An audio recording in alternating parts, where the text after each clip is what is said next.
Saya jelaskan situasi di ruang sidang kemarin di rapat ya, di rapat panjang. Bukan di paripurna ya, di balik. Masa di balik itu kan konyol sekali, satu undang-undang 1 jam membahas DIM. DIM-nya itu DIM baru. Saya tahu ceritanya. DIM baru dibuat saat itu begitu ada putusan MK. Justru disitulah memang situasinya. Faktanya seperti itu. Saya mau jujur, DPR itu kan 575 orang. Habibur Rahman nggak bisa mengatakan DPR secara keseluruhan. Tapi ya kita lihat bijaknya ya kawan-kawan mengikuti dinamika.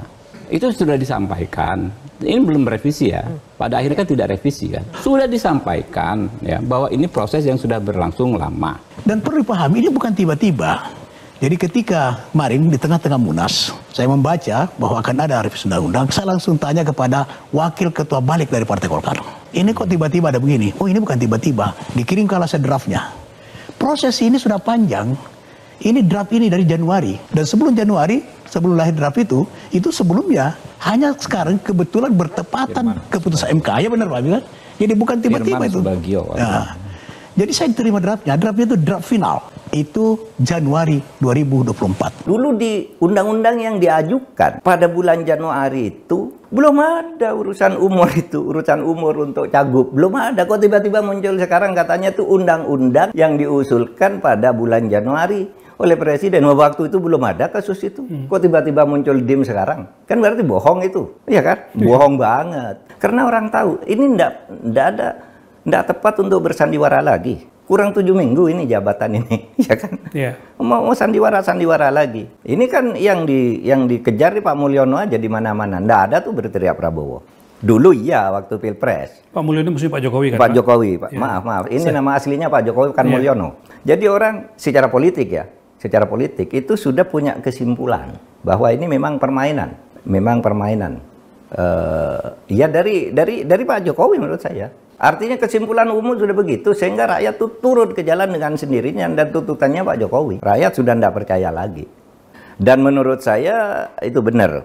Tapi lebih dari itu ya juga demonstrasi yang meledak secara tiba-tiba itu karena rakyat sudah tidak tahan. Dibohongi dan mau mempermalukan rakyat Indonesia ke seluruh dunia. Masa rakyat begini besar mau dikangkangi oleh satu keluarga? Rakyat tidak tahan lagi, turun semua. Tadi saya ketemu dengan beberapa seniman. Saya tidak mendukung siapa-siapa. Saya bekerja sebagai seniman. Tapi hati saya merasa sakit ketika melihat rakyat Indonesia diperlakukan begini oleh pemimpin kita sendiri. Oleh sebab itu, situasi ini harus dijaga. Bahwa kita akan melawan kesewenang-wenangan yang melanggar konstitusi. Soal pilkada yang mau menang siapa, silahkan aja. Yang penting prosesnya demokratis. Karena dulu kita kan membangun negara agar kita bisa merebut kekuasaan. Tapi kalau dulu kan tidak boleh. Waktu zaman dijajah kita tidak boleh dapat kekuasaan. Sekarang boleh karena merdeka. Tapi ada aturannya. Rebut sebanyak-banyaknya kekuasaan. Tetapi ada aturannya namanya konstitusi.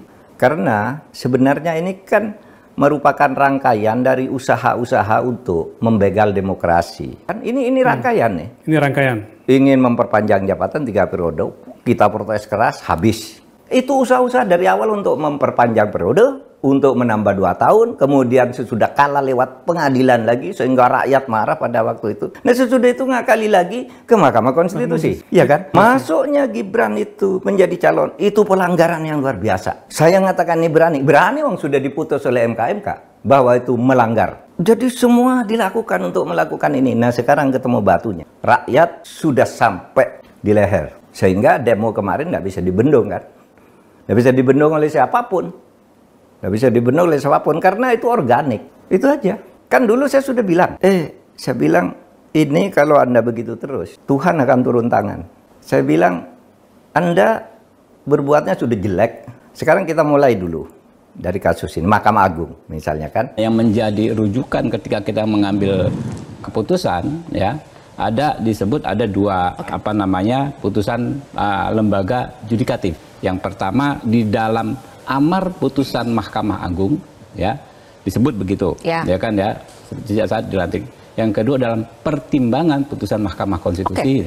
Hanya itu bagian dari diskusi. Saya bilang ketika Mahkamah Agung kemudian memutus Kaisang boleh calon itu kan norak sekali. Kan sudah jelas bunyi undang-undang bahwa 30 tahun itu saat diajukan pencalonan kan. Saat pencalonan tiba-tiba diubah saat pelantikan. Itu dari mana Mahkamah Agung gitu? Karena tidak ada akal sehat yang bisa melakukan itu. Maka waktu itu saya bilang, wah ini sudah jorok. Oleh sebab itu saya mual. Itu kan, saya bilang saya mual mengomentari ini karena Mahkamah Agung sudah busuk. Oleh sebab itu lakukan apa yang mau kau lakukan, tapi akan sampai saatnya kamu tidak bisa melakukan apa-apa. Sekarang tidak bisa melakukan apa-apa. Jadi ini sudah jorok sekali. Pengadilan yang dipakai, kalau dulu partai politik, lurah, lalu sekarang pengadilan. Lalu kalau ditanya, enggak tahu saya, itu bukan urusan saya. Loh, kok begitu jawabannya?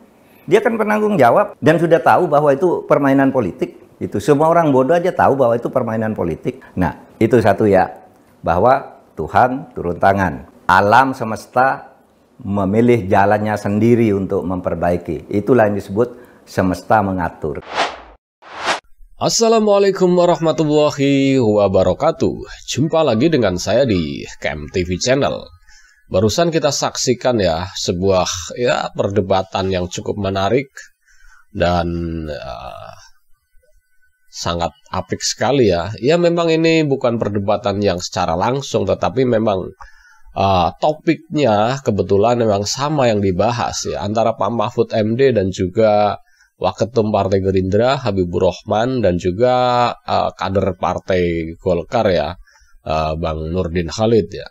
Di sini membahas soal kemarin yang terjadi gonjang-ganjing di DPR ya, terutama di Balik Badan Legislatif DPR ya, yang dikabarkan akan mengubah putusan MK atau membegal putusan MK ya, dan akhirnya diurungkan, tidak jadi di paripurna karena keburu didemo oleh mahasiswa. Dan di sini Pak Mahfud MD benar-benar membongkar kebusukan di DPR sebenarnya, atau kebohongan-kebohongan. Yang kebohongan yang pertama adalah di mana Bang Nurdin Halid dan juga Habibur Rahman mengatakan bahwa ini bukan ujuk-ujuk langsung mau dirubah, ini prosesnya sudah dari bulan Januari 2024. Dan Pak Mahfud kan waktu itu masih menjabat sebagai Menko Polhukam ya, Januari 2024. Pak Mahfud belum mundur. Jadi Pak Mahfud mengetahui betul kalau memang ada revisi undang-undang, iya memang ada revisi undang-undang, tapi tidak ada poinnya yang masalah umur itu diatur di situ, dirubah atau gimana. Tetap soal pelantikan itu tidak ada mengubah umur segala macam. Dan juga yang kebohongan yang kedua, masalah di Mahkamah Agung ya, Mahkamah Agung yang nyata-nyata merubah bahwa 30 tahun setelah pelantikan, bukan saat pendaftaran. Dan ini Pak Mahfud di sini menjabarkan dengan sangat jelas bahwa memang di sini ada permainan politik. Dan Pak Mahfud secara spesifik menyebut bahwa ini permainan politik dari Pak Mulyono ya. Kita tahu Pak Mulyono itu siapa ya? Pak Mulyono adalah nama asli dari Presiden Jokowi, katanya sih. Dan ya kan sedang viral nama Pak Mulyono ini, dan Pak Mahfud juga menyebut ini Pak Mulyono, dan beliau meminta maaf karena itu memang nama kecil Pak Jokowi ya. Ya yang dimaksud memang Pak Jokowi, permainan Pak Jokowi. Setelah mulus mengajukan Gibran sebagai wakil presiden dan mulus tidak ada kendala, akhirnya diulang lagi dengan pola yang sama untuk memajukan Kaisang di pilkada, maupun maju di Jawa Tengah atau di DKI Jakarta ya, DKJ ya sekarang ya. Dan itu ternyata tercium gelagat busuknya oleh mahasiswa, oleh ya orang-orang yang masih punya akal sehat ya, untuk memprotes hal tersebut. Walaupun DPR sepertinya sudah dikode lah untuk mengubah atau menjegal putusan Mahkamah Konstitusi yang tiba-tiba memutuskan bahwa menurunkan ukuran threshold-nya ya, parliamentary threshold itu. Dan itu sangat-sangat menunjukkan Pak Jokowi mungkin ya. Dan ternyata sebelum putusan balik itu di paripurna, sudah keburu didemo oleh mahasiswa, dan Dan mungkin waktu itu kalau seandainya tetap dilangsungkan paripurna, kemungkinan besar akan terjadi chaos karena kepercayaan masyarakat sudah habis. Kata Pak Mahfud tadi, masyarakat itu sudah muak, sudah sampai tenggorokan, tinggal memuntahkannya. Dan memuntahkannya kemarin kalau memang sengaja istilahnya terjadi paripurna, kemungkinan besar akan terjadi chaos dan ya mungkin kekacauan akan di mana-mana. Pasalnya kemarin 40 kota serentak melakukan demonstrasi ya, protes soal keputusan Mahkamah Konstitusi yang dijegal oleh Badan Legislatif DPR.